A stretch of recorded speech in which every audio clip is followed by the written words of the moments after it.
Welcome to the Old Time Radio Westerns. I'm your host, Andrew Rines, and let's get into this episode. This episode is going to be The Whistler. Original air date is May 21st, 1945, and the title is The Man Who Bought Death. Signal gasoline. Let every traffic signal remind you, you do go farther with Signal gasoline. Yes, you do go farther with Signal.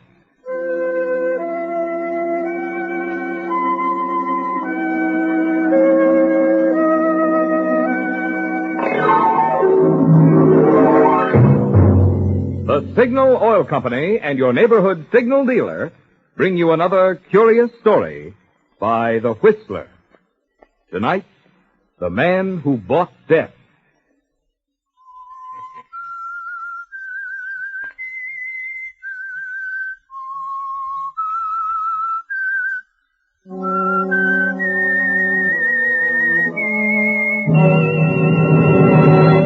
I am the Whistler, and I know many things, for I walk by night.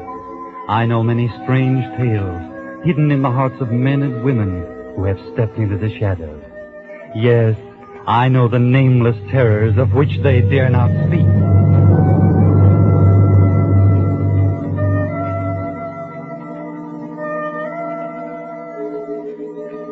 Love makes the world go around, so they say, but it also causes a lot of trouble. Take, for instance, the case of Eddie Ford and Ruth Spreight. They were in love, had been for a long time, childhood sweethearts and all. The kind of thing that usually brings nothing but happiness and good fortune. But Eddie and Ruthie were born on the wrong side of town. They grew up on 2nd Avenue, and that's not exactly the best environment. Eddie's love for Ruth began to show itself in the wrong way. At 7, he stole an apple for her. At 14, he stole a car to take her for a ride. At 17, he'd spent his first night in jail. And at 22, he is firmly established as a small-time crook about town. But he and Ruthie are still in love, just waiting for him to knock over a big enough score to get married.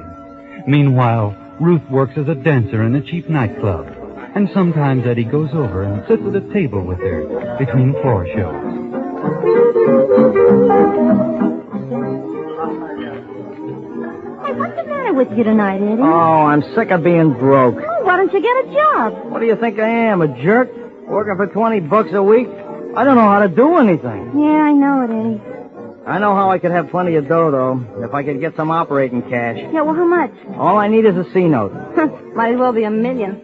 Looks like if I had $100, I'd give it to you. You know that. Yeah, I know. Hey, Eddie, I thought I told you to stay out of here. You told me. What do you think you are, a cop, Pete? Go on, I don't want you in the place. You're a cheap grafter, and I don't want you hanging around the girls. Oh, Eddie's all right, Pete. Look, if he don't stay out of here, I'm going to fire you too, Ruthie. All right, Eddie, take distance. I got a job for Ruthie. Yeah, what kind of a job? The kind of job I pay you for, baby. There's a guy over there who's throwing money around like confetti, and he wants to meet you. Oh, that big moose with the brown suit, I suppose. Yeah, that's him. He's smiling at you, Ruthie. Is that what you call it? Hey, maybe you better go over to his table, sugar. Yeah, maybe Eddie needs some dough. Shove off, Pete. Where you looking? I'll be right over. Okay. Now, there's nothing personal unless you understand, Eddie. Just don't want you in here, that's all. I'll see you backstage after the show, huh, Ruthie? Mm-hmm. All right, Eddie. Eddie, Huh? you love me a little, huh? Ah, you know I do, honey. And if this guy's loaded, I want him. You understand? Okay, Eddie. Look, I'll see you after the show, huh? Okay.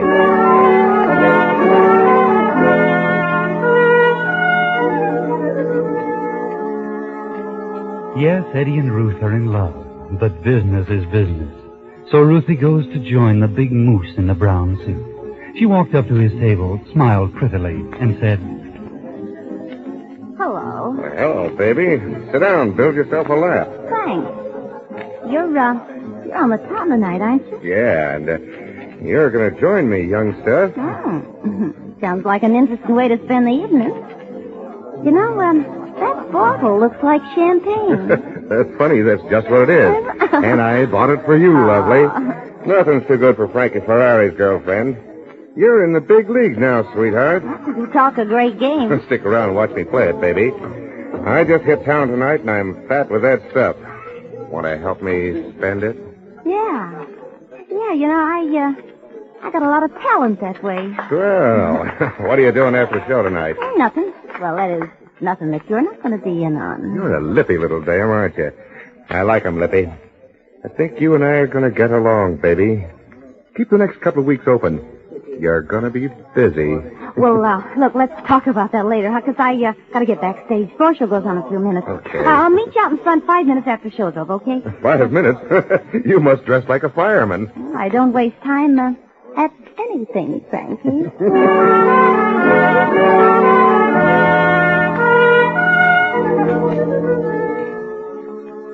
So that's the way love works on 2nd Avenue. Ruth steers the big bankroll Eddie's way. Well, that's one way of filling a hope chest. After the show, Eddie's waiting backstage to give her the proper instructions. Now, look. For this 12 o'clock closing, this guy's going to be looking for a speak when he meets you, see? Now, you steer him down 12th Street. And you pass the alley between Washington and Adams. I'll let him have my persuader behind his ear, and you run. You bring back the first cop you can find. That'll keep you in the clear, and I'll have the dough and be gone a long time before the gendarmes get there. Yeah, okay, Eddie, I'll do it. Gee, maybe this will be our big break. Okay. Down 12th Street, you're leading him to a speak, see?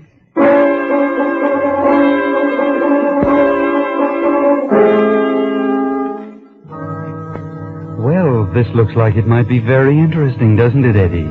You scurry out the back door of the nightclub while Ruthie makes a quick change and meets the amorous Frankie out in front of the club. Well, where do we go from here, Curly Locks? What do you feel in the mood for? Oh, I feel in the mood for fun. Isn't the 12 o'clock closing silly? Oh, that's for the squares, isn't it? Yeah. Hey, don't you know any joints that stay open? Oh, yeah, I know one, but it's pretty expensive. Oh, dough don't mean anything, baby. Where is this joint? It's over on 12th Avenue. Shall we get a cab? No, it's only about 2.5 blocks. All right, so we'll walk. Oh, I love to be out, walking around at this time of night. Not this time of year. Ain't the fresh air just wonderful? I don't know. I never noticed it. Oh, you would notice it if you had to work in a gin mill like I do. Hey, what's a beautiful dame like you doing dancing a flea bag like the Club Moderne? Haven't you ever had a better offer? Want to make me one?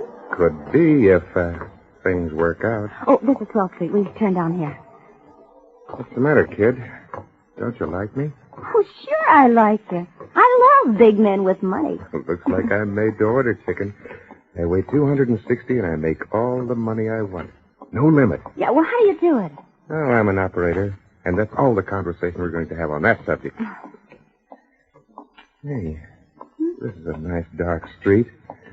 How about a kiss? Oh, no, not here. Well, the street's only a block away. Can't you wait till we get there? Okay, baby. I like my dames with spirit. Up to a point. Stick around. You know, Frankie, I wouldn't be at all surprised if you turned out to be the kind of man that I could learn to love. Yeah? Yeah. Well, listen, baby. Eddie. Run, will you? Give me a couple of seconds, then yell for the cops. Yeah, well, Eddie, is he dead? Beat it, go on. Help! Help!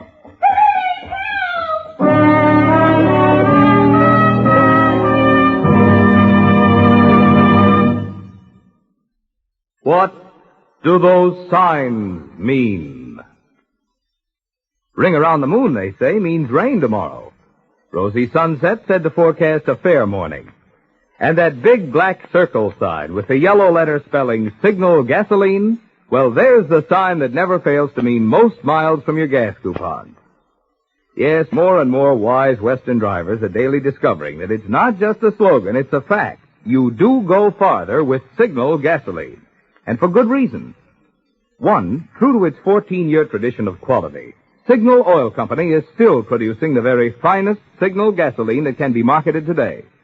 And two, the famous Signal formula still places the emphasis on mileage. So if you haven't tried Signal gasoline in your car, may I suggest there never was a better time nor a better reason for looking up the station in your neighborhood displaying Signal's yellow and black circle sign and getting acquainted with your Signal gasoline dealer. And now, back to the Whistler.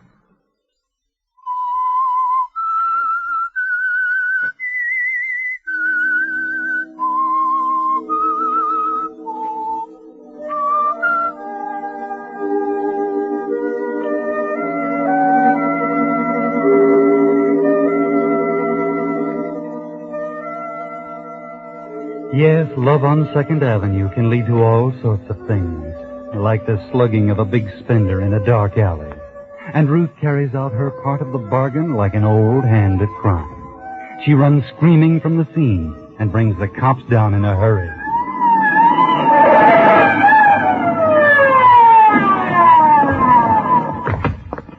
Right here, huh? Yeah, it happened right here. Oh, there's nobody here now. What's the matter with you? You been drinking? No, I tell you, I was walking along here with a man. What was his name? His name was Frank, or old Frank something or other. I can't remember his last name.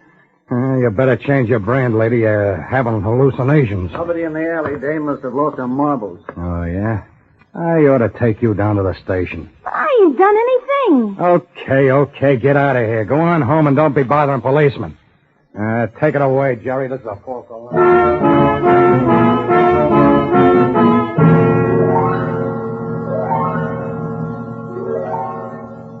That's funny, Ruth. You know that Eddie sapped Frank Ferrari to the sidewalk just a few minutes ago. And now there's no sign of either Eddie or Ferrari. That's very funny. You can't see the humor in the situation, though. And you hurry to Nick's all-night restaurant to keep your rendezvous with Eddie. He's there in a rear booth waiting for you. Hello, baby. Hello, Eddie. Hey, look, the funniest thing happened. Keep it down to a college cheer, will you, baby? Sit down. Eddie, I waited to give you a chance to get away, before I started to scream for the police. By the time I got back with the police, well, it couldn't have been over just 3 or 4 minutes. Well, there was nobody there. You're nuts. That guy was as cold as a witch's foot. Well, he wasn't there, Eddie. Police thought I was crazy. Gosh, I must be losing my touch. Well, the guy must have come to and beat it. Oh, probably just didn't want to get mixed up with the newspapers or something. Yes, sir. I thought you said he had a lot of dough on him.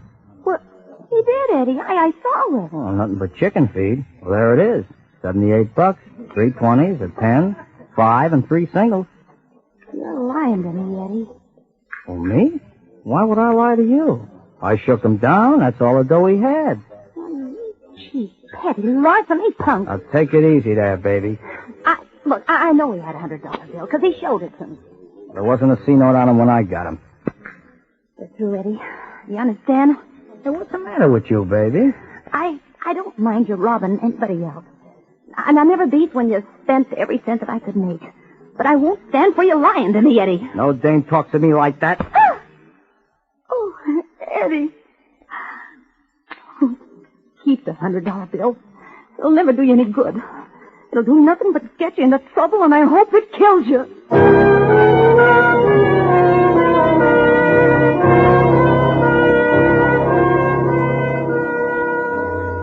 So, after all of these years, the love affair between Eddie Ford and Ruthie Sprague hit the rocks. And just because Eddie stole $100, he did steal it, you know. Frank Ferrari was carrying $178 when Eddie knocked him unconscious and robbed him in that alley between Washington and Adams. Eddie hated to lose Ruth, but business is business. Next day, he called on Bill Larimer at Bill's house in the suburbs.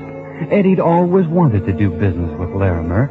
You see, Larimer was a wholesaler in counterfeit money. Wholesalers sell it for 20 cents on the dollar to the shovers. Those are the people who actually cash it. Eddie had always wanted to be a big-time shover. He'd had a little experience, and he knew all the dodges. So this morning, he walks into Bill Larimer's apartment. I want to buy $500 worth of 10. Yeah? What are you going to use for money? This C-note? $100 bill, huh? Yep. Where'd you get it? Go on, look it over. It was made by the mint. Yeah. It's good, all right. You know, there's something about a $100 bill. They feel different, you know? Yeah, I like them. You could square a lot of beefs if you got enough of them. You're not kidding. Hey, George. Yeah? How'd you like to print up some hundreds for me? 1, 10, 20, 100. Don't make no difference to me. Come here. Yeah, take a look at this C-note. Did you make a good plate on it? Yeah, that'd photograph okay. I could swing it. Gee, wouldn't it be a little tough, shoving hundreds? With all the dough there is floating around these days, that'd be duck soup. You push a couple of those a day, Eddie, you'd be in the dough. Yeah. Well, how about it? You going to make some up? What do you say, John? Will you buy 'em? I'll take $1,000 worth the day they're finished. Okay, Bill. You just placed an order. Well, give me those 50 cents. I gotta go get rid of them so I can buy some of those hundreds. Better not try to shove hundreds in that suit. You gotta get up front to get away with that, Eddie. Take some of the dough you make off those tens and buy yourself a front. You're gonna be in the dough, kid.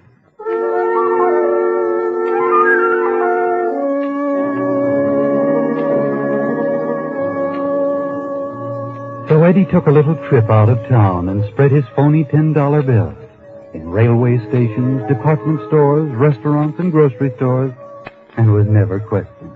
He was gone about 10 days. When he came back, he thought of calling Ruthie, but decided he'd better call Bill first. He was pretty excited when Bill told him the hundreds were ready. He went right out there. Bill was glad to see him. He showed him the $100 bills, and they were beauties. That George was a craftsman, Bill said. There they are, ready. They're perfect. The best job George ever did. Yeah. See, they're beauties, all right. Think you can pass them? I wouldn't be afraid to pass those at the Federal Reserve Bank. Look, here's 100 you brought in. I'm going to mix it up with the rest of these. Now, see if you can pick it up. Gosh, I can't tell. Which one is it? I could hardly tell myself if I wasn't an expert on it. Hey, you've been selling these C-notes to everybody as the town flooded with them? I haven't sold a patch of them even. Just got them from George today. You got virgin territory, son. Well, that's good. Okay, here's $100. Give me 5 of them. 5? That all the dough you got? No. I'm not going to sell you $100 worth. Give me 200. Well, okay, here you are. Now you're talking business. Well, do you think I can pass C-notes in this outfit? Yeah, you look like a gentleman. You paid some dough for this suit, didn't you? $85. Counterfeit money. Where you stopping? Oh, I'm stopping at the Towers, best hotel in town. Oh, boy, you ought to see my luggage. Cowhide, real cowhide. Yeah? Now you're operating, Eddie. Let me give you one tip. You can probably get away with spreading a couple of these cinches here in town. Probably won't be caught up with. Then they're going to start watching. So you better get out of town. Don't you worry. In the first place, I'm not going to get nabbed, and in the second, if I do, I'm not going to talk. If you do, you'll be saying your last words, Eddie.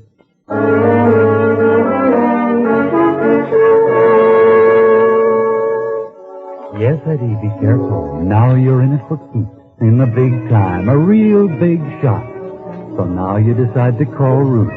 You find her at home, too. And you make a date to meet her at the Towers, in the cocktail lounge. You want her to see your new clothes. Want to impress her with the fact that you're living at the best hotel in town. Plenty of money. You can't be blamed for wanting to gloat a little, can you? So Ruthie meets you, and you sit and sip your drink. Well, honey, how about letting bygones be bygones and let's start all over again, huh? Yeah, but that was a dirty trick, though, now wasn't it? You stole that $100 from me. Oh, but you framed the thing so I could get the dough to start operating, didn't you? Yeah, I'd have given you the money, Eddie, but, well, I just don't like the idea of you lying to me. That's what I was mad about. Did you say was mad? You're not mad anymore? No. No, I'm not mad at you. I could never be mad at you. Hey, you want to see something pretty? Yes, yes. Take a gander at this. Oh, $100 bill, isn't it? That's right. I'm lousy with them, baby. You know where I got them? No. Well, what you don't know won't hurt you, baby. Look, I know you got to go to rehearsal, but how about me coming up to your place about 5 o'clock? Oh, swell. Why don't you take the night off? I'll tell you what I'm going to do. I'm going to buy some presents for you, and I want you to be there when I bring them. Okay, Eddie. I'll be home at 5. But look, I got to go now. Okay. How about a kiss? Here?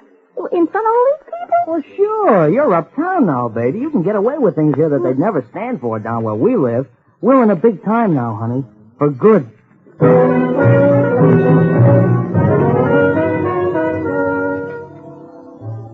Don't be so sure of yourself, Eddie. In your racket, that's not good. Take it easy. But you can't get over being a big shot, can you? You can't resist going to a swank department store to buy your girl a real present. Say, miss. Yes. May I help you? Yes. I want to buy a lapel pin for my girlfriend. I don't know much about things like that. Would you mind helping me out? Well, of course, I'd be glad to. Oh. If you see anything in this tray that you think she might like. Well, she's a blonde, about 5'1", blue eyes, and wears black most of the time. Oh, well, let me see.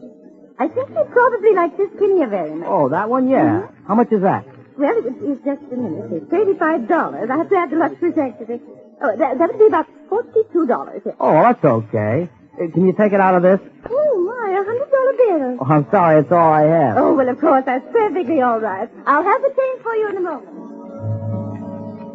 Yes, Eddie, wait for your change. You stand there smoking your cigarette, and after a few minutes, you begin to worry, don't you? You try not to show it, but you sense that something's wrong. Then you look around and see him, the man with the unmistakable aura of a store detective. He comes up the aisle and stops a few paces from him. Something's wrong, Eddie. But they never arrest a man for shoving queer dough. They follow him, try to find out where his source is. You've only got one of the bills on you, Eddie. You can say you won it in a crap game. They can't prove anything. But then you turn and see them, 2 uniformed policemen coming down the aisle. And suddenly you're not so sure. You're not calm now, Eddie. You're scared, panicky. You've got to get out. Run. Run, Eddie, run!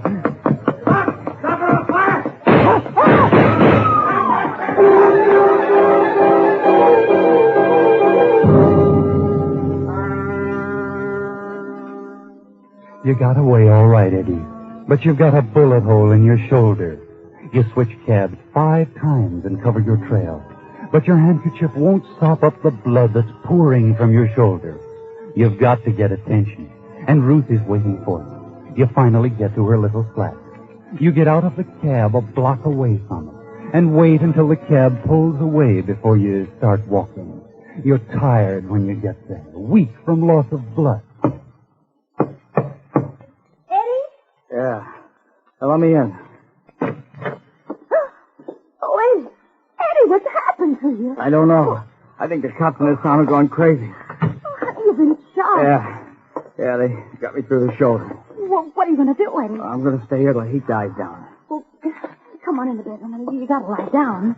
Yeah, I don't feel so good.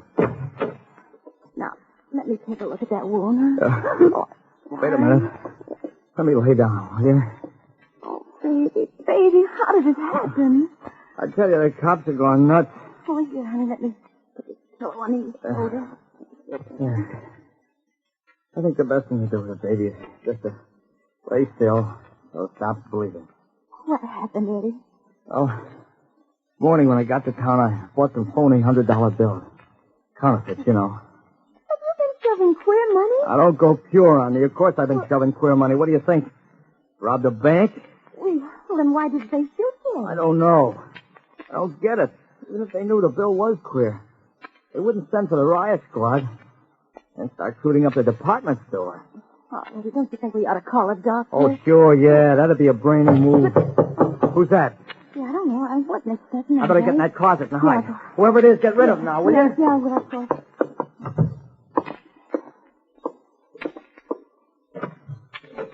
Your name Ruth Spreight? Yeah? Looking for a friend of yours, guy by the name of Eddie Forbes. Know where he is? Well, no, I ain't seen him. We'll just come in and take a look around. Well, no, but can't come in here because... I know. All right, boys, take the joint down. What's the matter, Spreight? Cut your finger? Huh? What's that blood doing on the floor? Hey, guy stood there for a while and went through that door over there, Clancy. Nice of him to leave a trail like that. Get your guns out, boys. This guy's hotter than a 4-alarm fire. Now, you stay out of the way, Miss Sprague. There's liable to be some fireworks. We're going in after that guy. We're coming in after you, Forbes. When I kick this door in, be standing there with your hands up or we start blasting. Come and get me. Oh, no, Eddie, no. Kick that gun out of his hand, Jordan. Cold meat, Sergeant. Hey, he's trying to say something. You haven't got long to live, Forbes. If you want to say anything, spit it out. What's the matter with you, cops?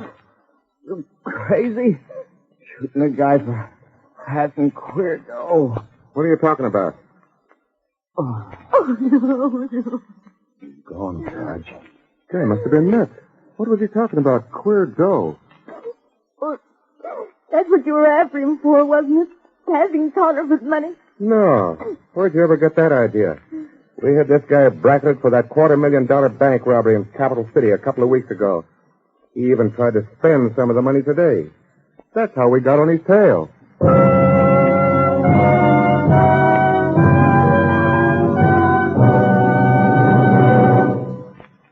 The Whistler will return in just a moment with the strange ending of tonight's story. Meantime, here's a $64 question that every driver should have a ready answer for these days. If one of your tires should suddenly be ruined, what would you... Tires are still hard, mighty hard to find, which makes now, before you have tire trouble, the time to take advantage of your Signal dealer's complete tire service. By catching and repairing small injuries before they spread and ruin the carpet, and by suggesting retreading before the tread is worn too thin, your Signal dealer can add thousands of miles of tire wear. And because of your Signal dealer's experience, plus modern equipment and the best of materials, you're assured the quality kind of job that can make such a big difference in tire life. So make it a point soon to stop at one of those friendly stations displaying Signal's yellow and black circle sign and have your tires inspected. There's no one who can give you finer or more complete tire service than your neighborhood Signal gasoline dealer. And now, back to the Whistler.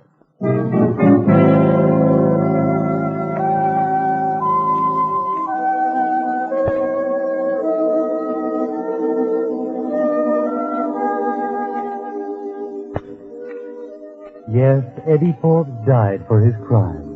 But the police were after him not for passing counterfeit money, the crime for which he was guilty.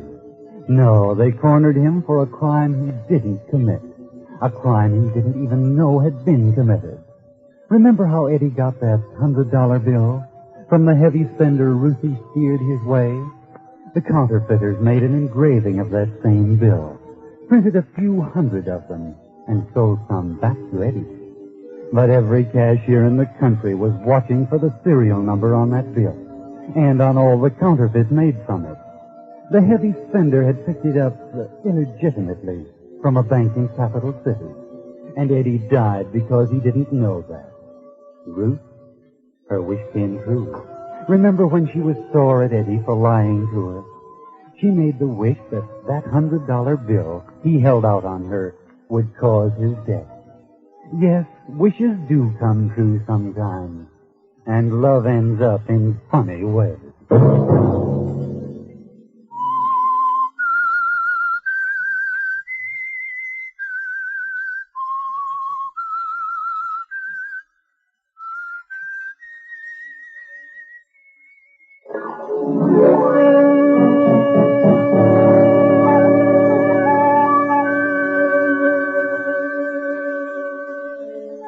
Next Monday at 9 o'clock, the Whistler will bring you another strange tale.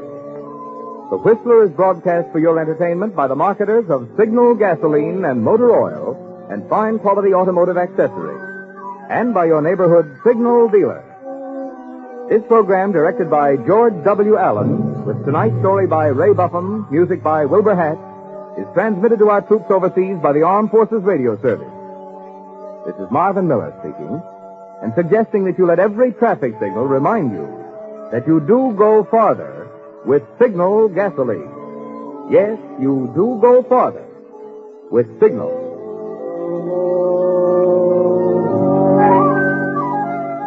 This is CBS, the Columbia Broadcasting System.